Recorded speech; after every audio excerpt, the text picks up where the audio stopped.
Ini sekarang banyak orang memain-mainkan syahadat. Asyhadu an la ilaha illallah, asyhadu anna Muhammadar Rasulullah. Saya sudah Islam. Kalaulah syahadat itu cukup Islam, banyaklah BO bisa Islam. Pintar lagi BO bersyahadat. Asyhadu an la ilaha illallah, asyhadu anna Allah BO. Jadi syahadat ini bukan tidak ada konsekuensinya.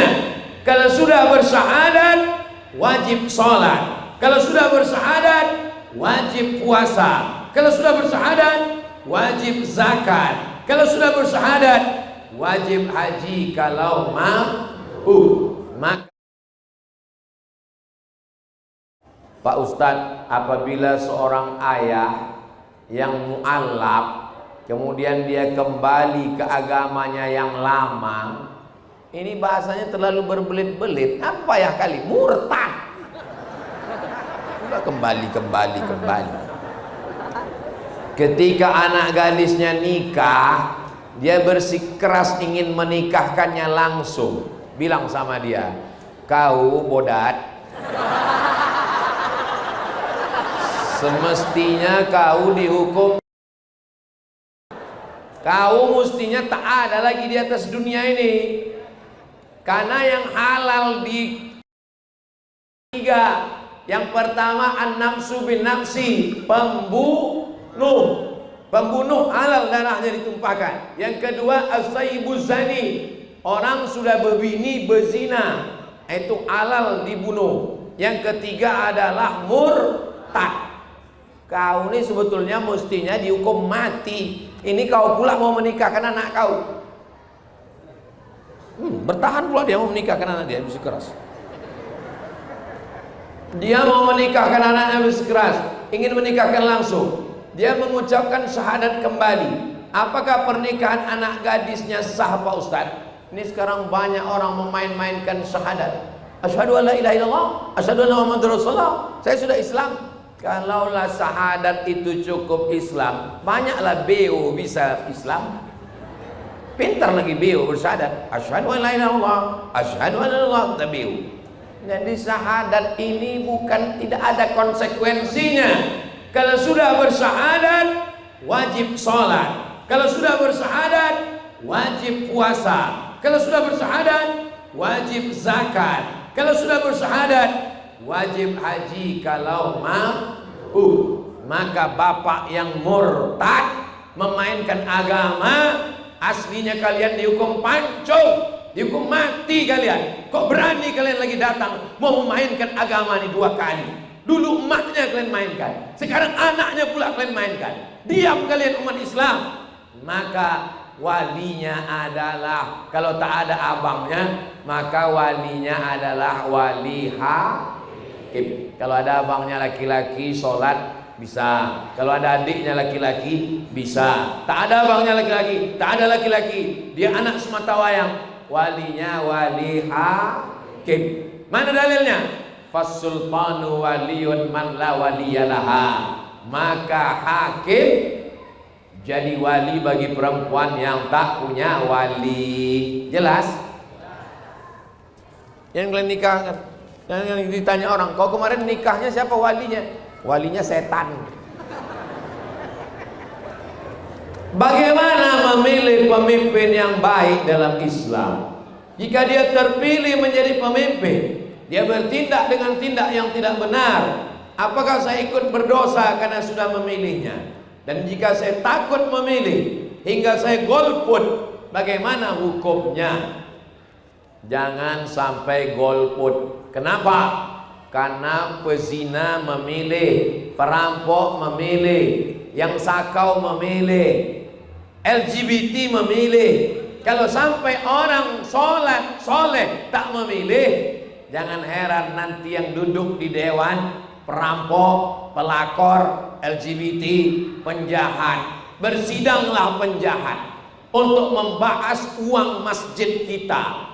Wahai bencong-bencong, karena kebetulan bencong yang cucu, naiklah ketua sidang paripurna penyokong LGBT. Bagaimana kalau kita salurkan APBD, APBN untuk masjid ngaji? Kami nggak setuju, kata dia. Kenapa kalian nggak setuju? Karena orang tua di masjid ceramah ngejek-ngejek kita, masjid jangan kasih. Maka duduklah penjahat gara-gara orang baik tidak memilih. Jangan sampai tak milih. Pagi tanggal 14 sholat subuh berjamaah, adakan pengajian, jangan pulang ke rumah. Habis pengajian tuh di masjid. Kenapa? Karena kalau pulang ke rumah itu setan-setan sudah siap membawa amplop. Beda tanggal 14 itu. Maka di masjid pengajian, sarapan, zikir sampai jam 8 pagi. Jam 8 langsung ke TPS, coblos, ambil paku. Kalau tak ada paku situ, bawa paku dari rumah. Nah, cucukkan langsung, cari. Orangnya Pak Ustaz, itulah yang tadi yang berdiri itu. Tusukkan. Udah. Tapi Pak Ustaz, aku kan tak tahu Pak Ustaz, aku tak kenal Pak Ustaz. Gak percaya kalian sama aku. Iya Ustaz tahu sekarang. Macam mana kalau manusia berubah? Mana ada manusia yang tak berubah? Sifat manusia itu baru berubah. Yang tidak berubah itu hubungan kita, Besti.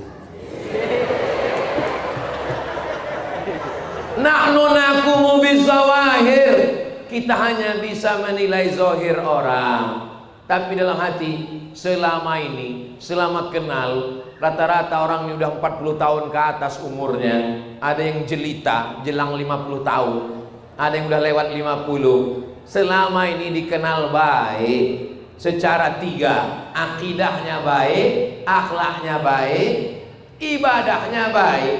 Kita hanya menengok zahirnya, batinnya mana kita tahu. Tapi kalau kita tak memilih, penjahat memilih, perampok memilih, pelakor memilih, pezina memilih, pengisap ganja memilih. Jangan salahkan orang jahat naik karena orang baik tidak memilih. Yang ku sampaikan ini jelas apa tak jelas?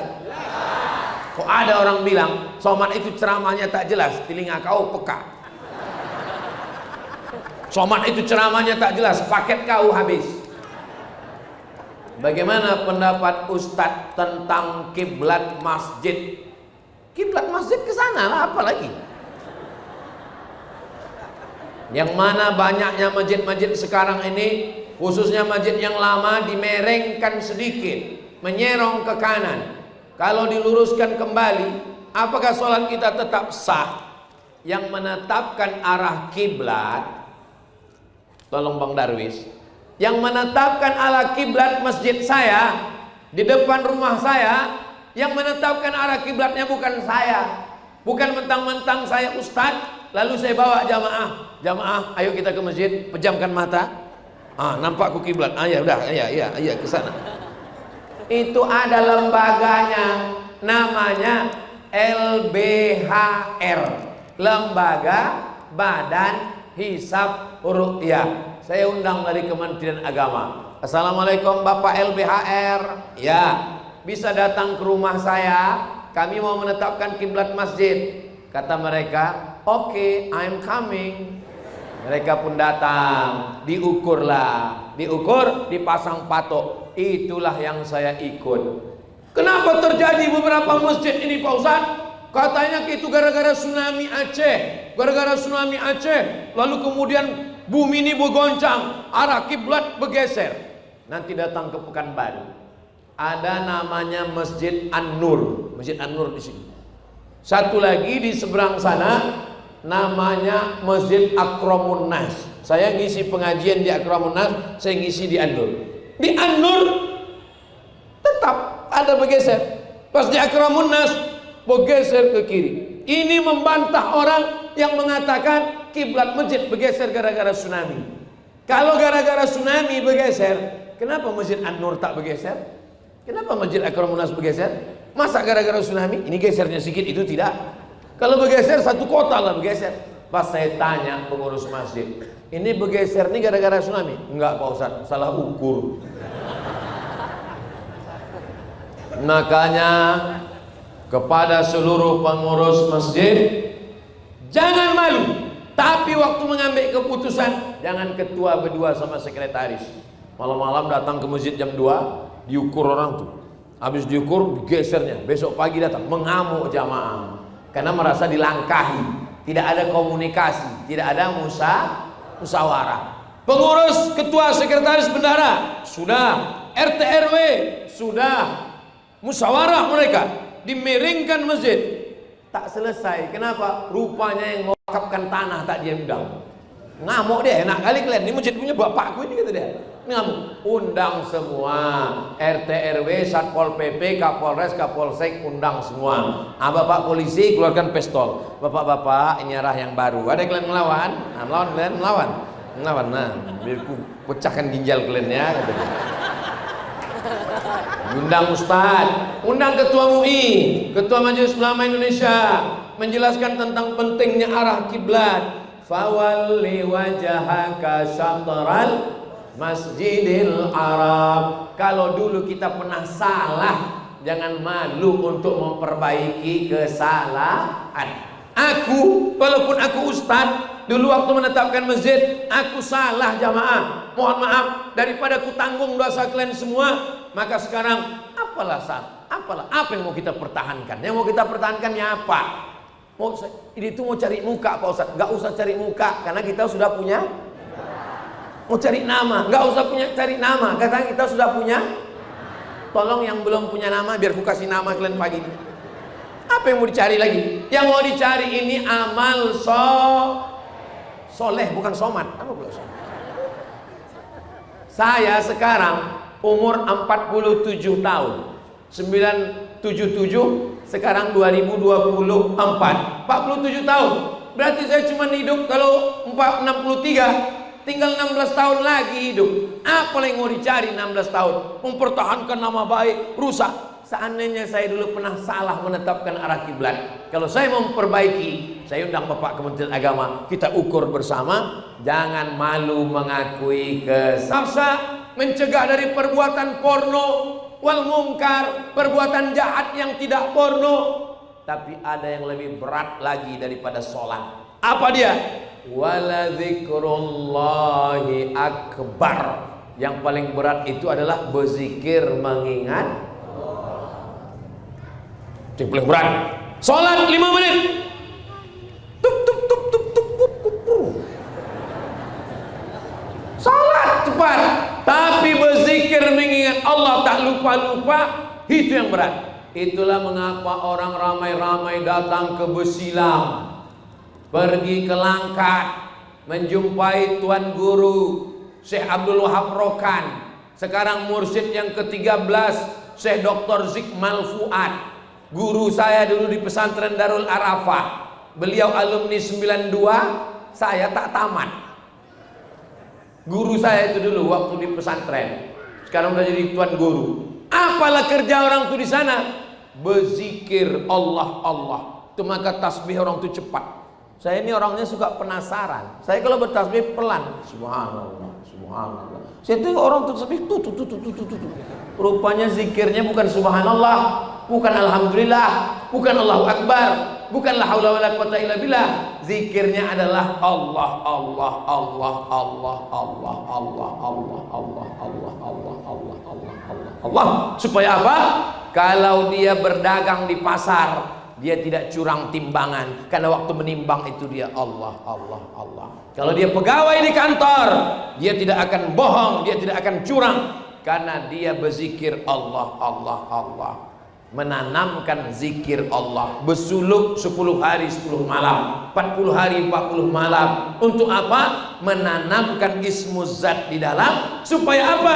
Puncaknya adalah wallahu ya'lamu ma tasna'un, supaya sadar bahwa perbuatan kita semuanya dilihat oleh Allah. Makanya kalau ada suami, aku mau ke Besilam nih 10 hari deh, mau ngapain ya bang? Aku mau bersuluk, pergilah bang. Karena nanti selepas kau bersuluk, kau akan berzikir, insya Allah kau tak akan dilarikan pelakor. Setuju bu? Oh, takut ibu itu. Bapak ibu yang dimuliakan Allah Subhanahu Wa Taala. Nanti kalau ada yang bertanya, apa tadi yang disampaikan Ustaz Somad selama 1 jam di Masjid Al Hasanah? Entah apa-apa aja, tak ingat aku. Yang ku ingat tadi disuruhnya beberapa orang berdiri, itu cuma yang ku ingat. Yang ku ingat tadi Pak Abdillah, Bang Darwis, Bang Hairudin, Bang Rahutman, Bang Iqbal Sauki.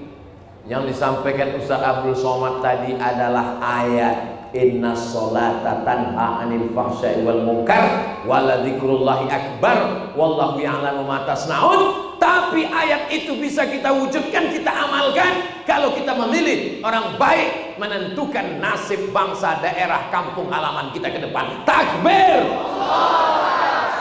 Semangat kali Ustaz ini selamat. Karena tadi saya berangkat habis sholat subuh, langsunglah ke airport, langsung terbang. Selama di pesawat tuh tidur saya. Kenapa? Lapar. Sampai di airport dikasih Bang Iqbal lah nasi lemak, habis itu tambah lagi lupis, ditambah lagi cenil, dikasih lagi teh, dikasih lagi kopi susu. Itulah maka menetes air liur kalian kan itulah. Semoga kita semuanya diberikan kebaikan-kebaikan. Medan diberikan baldatun thayyibatun wa rabbun ghafur. Yang belum ada jodoh dijumpakan jodoh yang baik-baik. Makin kuat aja. Yang ada utang dilepaskan dari utang piutang. Makin kuat. Mudah-mudahan kita dijadikan, diberikan pemimpin yang adil dan amanah. DPRD kota, DPRD provinsi, DPR RI, DPD, presiden, wakil presiden, semuanya orang-orang baik, adil dan amanah. Ala hadhihi niyah wa kulli niyatin salihah. Al-Fatihah.